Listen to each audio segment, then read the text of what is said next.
AI 흐름은 자주 들으셔야지 도움이 되실 것 같습니다. AI 시대에 수익을 낼 수 있는 방법이 정말 이쪽에서 있다라는 거 전문가들이 많이 얘기하잖아요. 그래서 오늘은 특별하게 IT 업계에서는 거의 30년, 그리고 AI 관련해서는 10년 정도 연구하시고 관찰해 오신 분을 모셨는데요. 윤석빈 서강대 AI 소프트웨어 대학원 특임 교수 모셨습니다. 어서 오세요. 안녕하세요. 네, 오늘 AI 시대에 관련한 인사이트 좀 잘 좀 부탁드립니다. 요즘에 AI 아니면 좀 포트에 담을 게 좀 그렇잖아요. 네. 뭐 AI 반도체, 제약바이오 외에. 그래서 많이들 궁금해하실 텐데 일단 AI 네이티브 시대가 왔다고 합니다. AI 네이티브 이게 어떤 의미인가요? 예. AI 네이티브 하면 보통 네이티브라면 원어민이죠. 그러니까 마치 한국말, 영어를 원어민처럼 쓴 거라고 생각하시면 되고요. 제가 이제 AI 네이티브 시대가 온데 책을 썼는데요. 예. 포인트는 보통 가장 쉽게 설명을 드리면 일단 원어민처럼 마치 공기를 숨쉬듯이 그리고 밥을 먹듯이 자연스럽게 AI를 내재화시킨다고 보면 됩니다. 그래서 또 책에서 설명드리겠지만 기본적인 부분은 보통 사람들은 일단 첫 번째는 원어민처럼 생각하는 AI를 마치 공기를 숨쉬듯이 그리고 밥을 먹듯이 자연스럽다고 보시면 되고요. 그리고 마치 원어민처럼 한국말, 영어를 쓰듯이 AI를 내재화시킨다가 제일 중요한 포인트입니다. 그래서 제가 책 1장에 썼는데요. 그러니까 AI 활용이냐, AI 네이티브냐가 또 중요한 포인트가 있는데 활용을 많이 하시죠. 그래서 흔히 말하는 뭐 아도비 같은 요즘에 나오는 AI 부분에서 나는 AI 원래 그래픽 툴인데 거기서 활용하는 게 있고요. 최근에 제미나이 3.0 프로를 놨을 때 그 부분에서 대해서는 차라리 나노 바나나처럼 AI가 빠지면 아예 돌아가지 않는 그런 관점에서 사실은 포인트는 AI 활용이냐 그리고 AI 네이티브냐 부분에서 중요하고요. 또 최근에는 보면 우연히도 같은 호에서도 네. 26년에 AI 네이티브를 개발을 해야 돼. 그리고 숭실대학교에서 우리가 AI 네이티브 대학이 될게요. 네. 그리고 카카오에서는 AI 네이티브 인재를 뽑습니다. 이런 식으로 많이 AI 사용하는군요. 네이티브에 대한 부분에 대해서는 제가 봤을 때는 제가 또 운이 좋게 또 그 키워드를 잡게 됐고요. 네. 재밌게 그런 공감대가 좀 느껴져가지고 그런 것들에 대해서 AI를 내재화시킨다. 그래서 AI 네이티브 개인, 기업, 사회 이렇게 확장된다고 보시면 될 것 같습니다. 네, 제가 듣기로는 AI 네이티브, 그러니까 어떻게 보면 AI 원주민 이렇게 말씀해 주셨지만 그냥 일상생활에 AI가 그냥 녹아져 있어서 우리는 그 삶에서 여러 가지 영역에서 활동을 한다 이렇게 좀 느껴집니다. 네. 자, 그러면 이게 어떻게 보면은 경제, 조직의 근본 구조를 확 바꾸는 하나의 계기 이미 좀 그렇게 되고 있는 듯도 하고요. 어떻게 보십니까?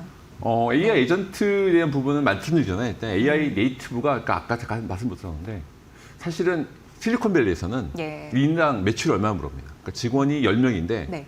매출이 얼마 정도 나오고 2천억 나옵니다. 1인당 200억씩. 예. 200억씩. 예. 그러니까 스타트업인데 예. 그런 것처럼 그거는 일단 말씀드린 AI 에이전트가 되지 않으면 불가능한 부분이거든요. 그래서 AI 에이전트의 가장 중요한 부분은 직원이 옛날처럼 많을 필요 없습니다. 직원이 많지 않고 사실은 그 부분에 대해서는 마치 아까 직원 한 명인데 매출이 200억 하는 것처럼 그런 부분에서 확장되는 부분이고요. 되게 가볍게 움직입니다. 그 네. 부분에서 뭐 옛날처럼 사람이 많을 필요 없고요. 마치 피자 한 판이나 두 판 먹었을 때 그 조직들이 있어서 마치 옛날처럼 조직이 큰 게 아니고요. 네. 굉장히 경량화돼서 최근에 이제 송기령 작가님의 경량 문명하고도 결이 비슷한데 그런 것처럼 가볍게 되는 부분에서 AI 에이전트가 한 개인이 일을 만들어갔습니다. 만약 직원이 100명 정도 했었던 일을 AI 에이전트로는 한 명이 했습니다. 네. 그런 식으로 해서 근데 저도 애가 3명인데 저희 아이들은 아마 인턴을 돈 내고 해야 될 것 같아요. 인턴을 안 뽑아서. 아니 인턴을 하려면 예. 자기가 돈을 내고 예. 그게 그래서 무슨 말이에요? 예. 인턴을 하려면 예. 경험이 필요하잖아요. 예. 제 아마 아이들 때는 제가 예. 책에서 썼는데 아마 저희 아이들은 돈을 내고 나 경험하고 싶어요. 그래서 AI 인턴을 하려면 네. 돈을 내고 인턴을 하는 시대가 그러니까 회사가 인턴을 안 뽑아서. 안 뽑아서 예. 안 뽑아서 그 말이었습니다. 안 뽑아서 예. 지금은 직원들도 안 뽑기 때문에 저희 20, 30대들은 아마 좀 돈을 내고 인턴을 해야 될 것 같고 재밌는 네. 건 챗GPT 이후로 40대, 50대는 더 늘고 있습니다. 취업률이. 그래서 약간 네, 예. 다음 세대가 좀 중요하고요. 그런 관점에서 국내 기업에 대한 나와 있는데 에이전트에 대한 부분들은 아마 개인적인 차원도 있고요. 사회의 그 회사 시스템도 모든 의사결정, 프로세스 자체가 마치 혼자 이제 사람인가 사람이 네, 됐던 예, 시대였다면 지금은 AI 에이전트와 사람이 섞여 있어서 굉장히 그런 영결 부분도 많이 달라질 것 같아서 아마 제가 봤을 때는 20, 30대들은 더 힘들 것 같아요. 왜냐하면 40대부터 일을 많이 해봤잖아요. 네. 그래서 AI 네이티브가 꼭 세대로 갈라지지 않을 것 같습니다. 마치 40대, 50대가 일을 시켜봤던 사람들이 애한테 일을 잘 시키는 게 있어서 그런 게 있어. 영결 부분이 경제적 조직 구조가 굉장히 많은 변화가 있어서 아마 25, 26, 27, 3년 안에 많은 변화가 있을 거라 제가 예상되고 있어서 제가 다른 데도 말씀드렸는데 그런 관점에서는 좀 관전 포인트이긴 합니다. 네, 그래요. 2030 세대 분들이 보시면 약간 낙심하실 수 있는데 그래도 그분들 같은 경우에는 또 빠르게 학습하는 능력이 있으시기 때문에 맞습니다. 또 쫓아올 수 있거든요. 그런 또 말씀도 한번 드려봐야 될 것 같고 최근 구글 제미나이 3.0 이게 우리에게 던지는 시사하는 바가 좀 큰 것 같습니다. 어떻게 보세요? 지금 많은 네. 뭐 여기뿐만 아니라 모든 미디어에서도 다 좀 많은 다루고 있는데요. 네. 포인트는 이제 대화하는 쪽에서 액션하는 쪽. 약간 AI 전트 약간 액션하는 쪽이 있거든요. 그래서 액션하는 쪽이 바뀌어서 사실은 구글이 갖고 있는 건 뭐냐면 TPU처럼 말씀드렸던 예. 반도체도 있고요, 클라우드도 있고, 서비스도 있고, 심지어는 고객 데이터도 있죠. 서비스도 있고. 사실은 구글이 그 왕의 귀환처럼 오픈 AI가 갖고 있었던 3년의 천하가 있었는데 그것들이 여기 나오는 인류 마지막 테스트처럼 굉장히 제미나이가 당연히 이런 기본적인 데이터도 중요하긴 한데 이런 것들은 이미 많이 앞서 있고요. 저뿐만 아니라 이제 1000명이 있는 AI 전문가 커뮤니티에서도 네. 다 저 자신도 챗GPT에서 바꿨습니다. 아, 그래요? 오. 왜냐면 저는 매일 써보다 보니까 오. 사실 저는 2.5보트 느꼈어요. 점점 올라가서 근데 여기 나와 있는 것은 인류 마지막 테스트 정답률도 많이 올라갔고요. 정확성이 예. 올라갔고 그리고 실제 사용하는 유저, 전문가들도 지금 다 챗GPT에서 바꾸고 있죠. 왜냐하면 실제 가치가 네. 올라가고 있고 근데 또 말씀드리겠지만 기본적인 부분에 대해서는 업계 시사점에 대해서는 실제 가치, 이거는 B2C만 B2B도 쓸 수 네네네. 있어라고 해서 지금 여러 가지 비교표가 나와 있는데 그것뿐만 아니라 실제 업계에서도 이건 직접 액션을 할 수 있겠다. 예. 실제 우리 비즈니스 사용할 수 있겠다 느끼고 있고요. 또 한 포인트는 그런 부분에서 아까 말씀드렸지만 TPU, 클라우드, 모델, 서비스. 저도 이제 구글 지메일 많이 쓰잖아요. 구글도 쓰고 구글 드라이브에 있는 모든 고객 데이터도 있어서 사실은 이 갖고 있는 생태계를 네. 다 아울러 가져서 이런 부분에서는 사실 이 구글이 갖고 있는 임팩트가 모델이 좋다. 그 포인트를 넘어서 굉장히 네. 다양한 측면에서 볼 수가 있을 것 같습니다. 확실히 AI 똑똑한 비서 역할을 해준다라고 느끼기 때문에 사람들의 소비 심리가 그쪽으로 쏠리고 있다라는 걸 말씀하시는 거죠. 예. 앞으로 그러면 AI 생태계 이런 부분은 더 확장될 가능성 무궁무진하겠네요. 그래서 예. 오픈 AI가 갖고 있는 네네네. 것들은 모델만 있고 서비스가 있는데 예. 사실은 구글은 TPU서부터 모델 서비스, 데이터 음. 우리 갖고 있는 구글 닥스나 드라이브 많이 쓰잖아요. 근데 네. 그런 것까지 다 봐서 그 패턴을 다 인식하다 보면 사실 나만의 데이터, 나만의 AI가 될 수 있는 부분이 더 확실히 구글이 갖고 있는 이제까지 칼을 갈았던 것 같아요. 칼을 갈아서 한 3년 동안 칼을 갈고 그걸 실제 한번 이번에 제대로 한번 보여줬다. 그래서 사실은 뭐 커뮤니티뿐만 아니라 모든 전문가에서도 실제에서 아까 업계에서는 임팩트가 뭐 TPU뿐만 아니라 모델, 서비스, 고객 데이터 전반적인 부분에서 그런 것들의 임팩트가 굉장히 크다고 보시면 될 것 같습니다. 네, 이제 그 앞서서 브리핑에서도 말씀드렸는데 젠스낭 CEO 같은 경우에는 어쨌든 그래도 구글 TPU 같은 경우에 잘 하기 위해서 우리의 GPU가 또 필요하다 이런 얘기도 했거든요. 네, 그런 의미에서는 양강구도 어떻게 생각하세요? 엔비디아의 GPU는 약간 제너럴 퍼포즈, 일반적인 네. 굉장히 넓은 분야에 쓸 수 범용, 있죠. 예. 뭐 게임이나 비디오 여러 쓸 수 있고요. TPU는 딱 AI 쪽에 한정돼 있어요.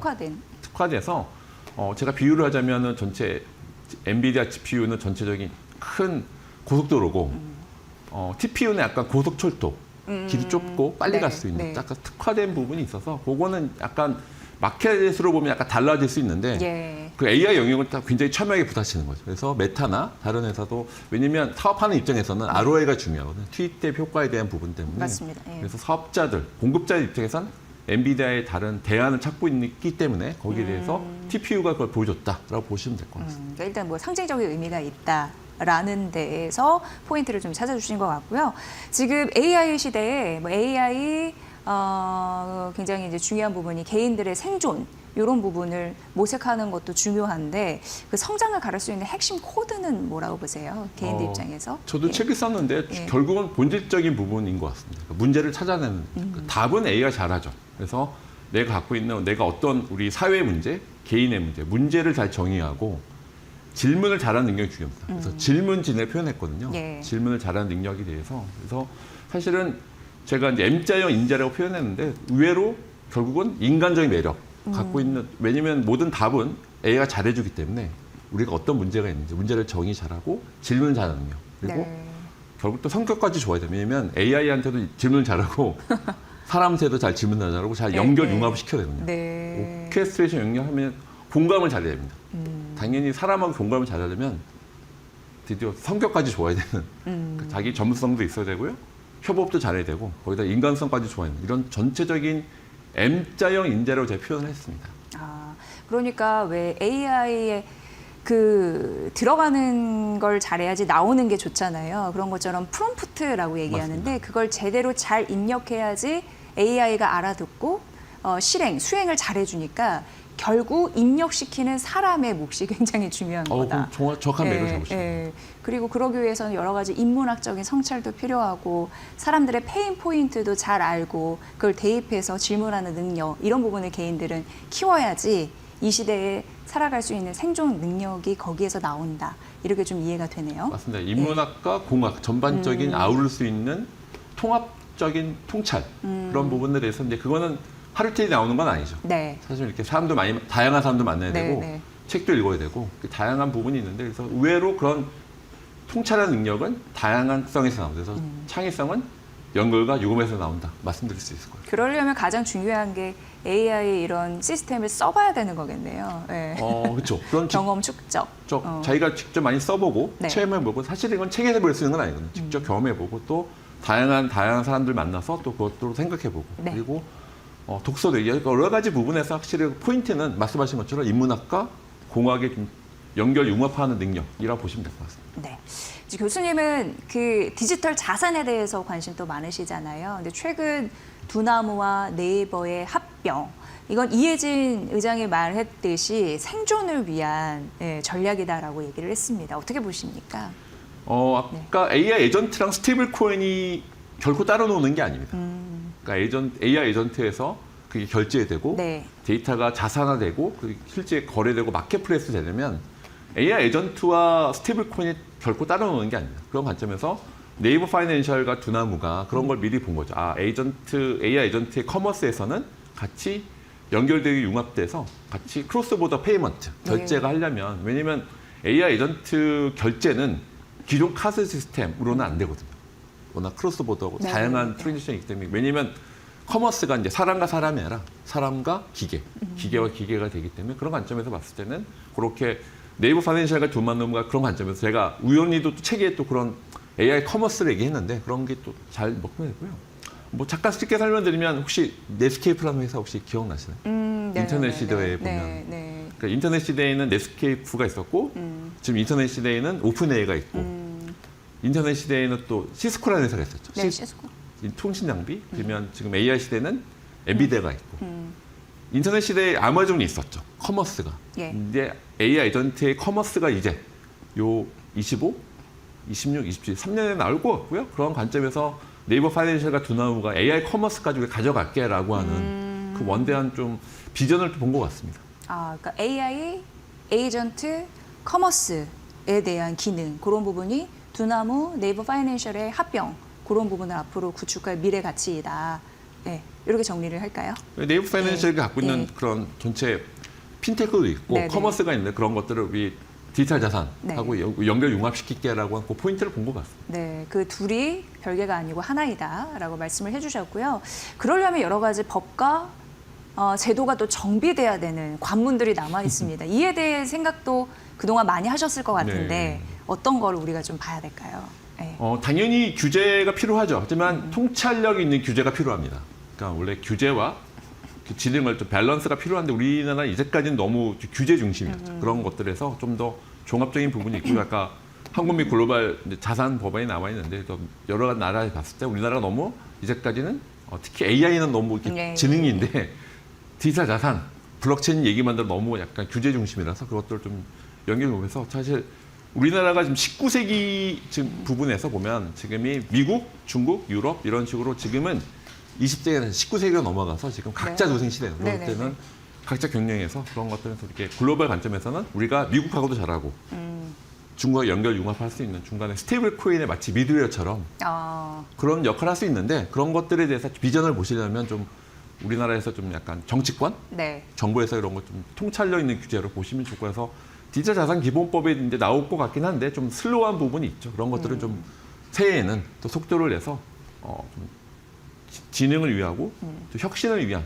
또 바탕을 마련하면 좋을 것 같습니다. 네. 그러면 마지막으로 투자자 입장에서는 AI 시대에 뭘 봐야 되는지 마지막으로 정리 좀 부탁드릴게요. 그러니까 AI 에이전트와 아까 스테이블 코인을 따로 노는 게 아닌데 말씀드렸잖아요. 그래서 AI 에이전트 따로 스테이블 코인, 블록체인 따로 노는 게 아니라 AI, 블록체인, 클라우드 데이터, 또 클라우드도 양자 클라우드가 나왔어요. 그런 관점에서 이런 종합적인 부분에서 너무 부분 최적화를 하지 마시고 전체 최적화를 위한 종합적인 관점에서 보셨을 때 아마 그런 투자 관점에서도 이번에 웨이브가 많이 바뀌고 있어서 네. 아마 투자 관점에서는 여러 가지 또 위기이기도 하고요. 또 기회일 수도 있다고 생각해서 투자자 여러분들은 좀 전체 최적화를 위한 다양한 기술의 변화 그리고 시야의 변화를 같이 좀 보시면 좋을 것 같습니다. 네. 오늘 AI 네이티브 시대의 투자 전략에 대해서 살펴봤습니다. 윤석빈 서강대 AI 소프트웨어 대학원 특임 교수의 분석이었습니다. 잘 들었습니다.